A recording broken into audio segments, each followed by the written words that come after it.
Hi, and welcome to our 17th episode. And I'm in conversation with the Dean and Director of Six Cricket Academy, Mr. Jeshwant. Welcome, sir. Thank you. Before we start, as always, we've been thankful to the questions we've received from parents. But today's question is, what do you think is the most important factor in determining the success of a player? Yeah, in cricket it's quite a easy thing, Sufi, because the performance is all in black and white here.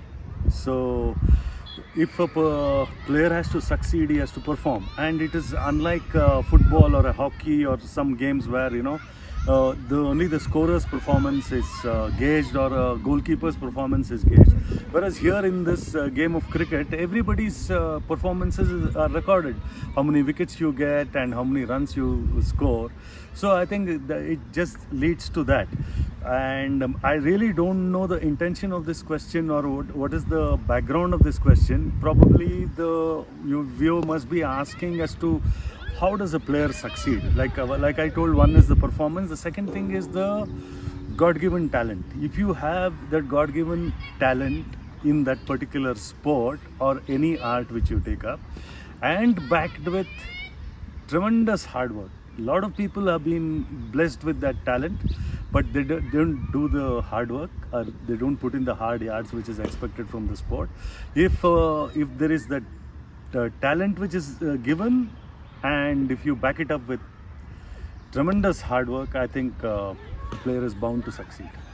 From a parent point of view, how important is to have a realistic goal for the child, considering the cricketing season has started? Yeah, this is a lovely question of late, because I remember a little earlier the parental interference was not that much. But if you see today, there is a lot of interference from the parent, and unnecessarily they get pressurized. Instead of believing that performance is everything. If you perform, you are there. Otherwise, you are not there. So unnecessarily they have unrealistic goals. The goals will have to be reachable. And it is like a 5th standard student very rightly is thinking of going to the 6th standard. If he's saying I'll go to the 10th standard, it is foolish and it's not a realistic goal. So I think you got to have the realistic goals, and especially with the season coming in, you got to have your goals set as to how many matches you're going to play, how many runs or wickets you're planning to get. And ideally when you start, you just see the previous record of the highest run getter, wicket taker, and also where did you stand, what was your record previously, and accordingly slightly have a slightly higher goal so that it can be reached. A question received from a parent from the academy is, I feel that there is a very little correction and guidance, resulting in a marginal or non-improvement in skill even after 6 to 9 months of coaching at 6. Would it not make them enjoy better quality overall sport for themselves if they are corrected and guided during the formative age? Yeah, I look at it at two parts in this question. See, one is that 6 and 9 months. 6 and 9 months is no time for a sport. This is an art which is a lifelong thing. You got to be with it. It doesn't work like you study 6 months, 9 months, you go to the next class. This doesn't happen like that. Like previously I've told about the stages of skill acquisition, the cognitive, associative and autonomous. So people have to spend a lot of time. That includes the champion of champion cricketers have gone through all this. It is 6 and 9 months are nothing, and I think you are not in the right place at all. If you're looking at results, it's not a business where quarterly, half yearly, yearly. It doesn't work like that. This is skill, this is art. That's what I keep on reiterating, that it doesn't work like a balance sheet. Now coming to the earlier part of correcting somebody at an earlier stage, it's a very relevant question. It is very rightly asked also. But let me tell you one thing. I'm sure this question has come from a cricketer who is very young, the parent of a cricketer who is very young. So what happens here, it is not a small mistake. These kids are making blunders. Okay, so because I know parents are sitting at a distance, they don't see the minute things what happens, so that needs to be corrected. Whereas when a young kid comes in, he'll be making blunders, he won't be making mistakes. So that is very blatantly seen from outside. That is where the parent is sitting. So now coming to that, correcting that versus allowing that. Now, originality is a big thing in any sport or in any walk of life.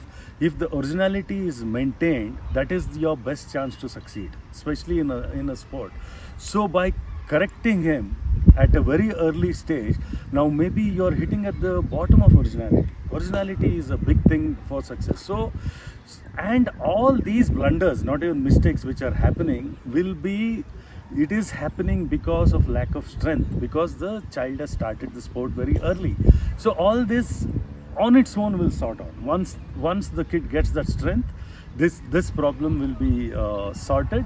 And instead of a problem which will be sorted in a few months or a year, you are trying to give some medicine and try to get it right, which is not the originality. So we believe in six that these kind of mistakes which will be outgrown by these kids, versus slightly above 14 kids, above 15 kids, if they are doing a smallest error, we do get into it and sort that out, because they don't have time, whereas because they're already strong, whereas these small kids will outgrow most of these problems. Talk us about the summer camp, and also the annual program which starts soon. Yeah, the good thing about the summer camp is, the parents and the athletes are relaxed because they don't have that pressure from the school, the homework, the tuitions, all that is not there. The travel to school, back home, travel to the academy, back home, all that is very, very tiring, which happens during the year-long camp. Versus the summer camp, so summer camp is where what we at Six look at is to developing their I know even the weather is not very friendly in summers, but still we make an effort to develop their physical fitness, which is very, very important for the sport to succeed. So we do that part, and they're under less pressure, but we cannot do the same with the year-long academy.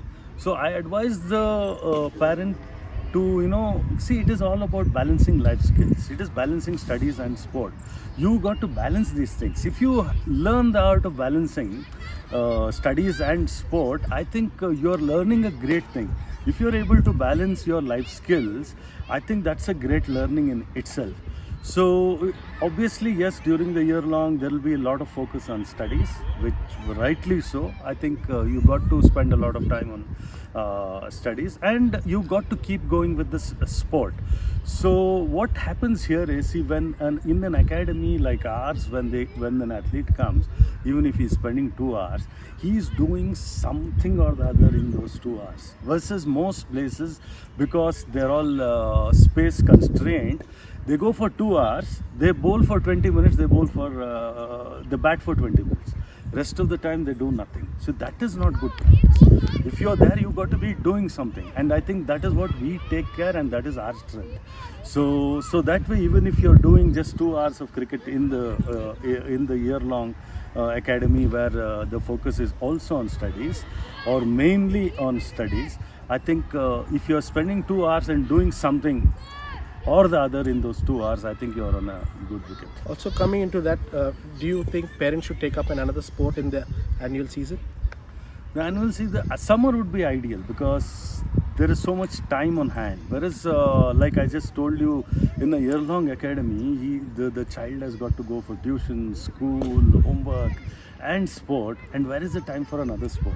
If you have time for another sport, if you can make time for another sport, absolutely no issues, well and good. Thank you. Thank you so much for viewing this. Stay tuned for more videos, and also we are back on the 1st of every month.